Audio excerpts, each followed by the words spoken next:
নিশ্চয়ই এগুলো তো চক্র থাকবেই। এগুলো যখন ওদেরকে আপনার ইনভেস্টিগেশন প্লাস ওনাদের থেকে যখন মানে ইন্টারোগেশন করা হবে তা নিশ্চয়ই অনেক কিছু বেরিয়ে আসবে।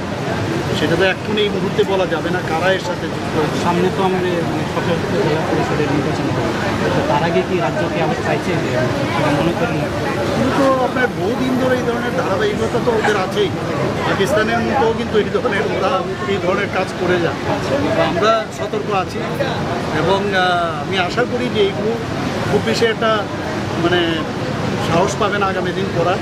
তবে আমরা সবসময় সজাগ থাকতে হবে, কখন কী হবে হতেই পারে, কিন্তু হওয়ার আগে এবার কিন্তু আমরা সেটা করব। আচ্ছা, তো এদের বিরুদ্ধে আপনি মানে কী বলবেন? না, এগুলো তো এখন কিছু বলা যাবে না, সমস্ত রিপোর্ট আসুক এবং মানে শক্তভাবে তার মোকাবেলা করবে।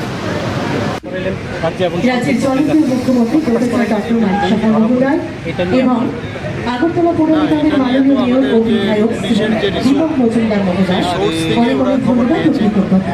আমাকেও জানালো, তো এটা আমাদের জন্য তো একটু চিন্তার বিষয় ছিলই, কিন্তু পুলিশ কিন্তু নজর ছিল এবং সেই নজরদারির কারণেই কিন্তু ওরা অ্যারেস্ট হয়েছে। আপনারা দেখেছেন কীভাবে দুজনে অ্যারেস্ট হয়েছে এর মধ্যে। তো কিন্তু চিন্তার বিষয় নেই, পুলিশ সর্বদাই সজাগ। এবং আমি তো আজকেও আমাদের এই বক্তব্যতে আমি বললাম এটা বিরাট নাশকতার একটা চেষ্টা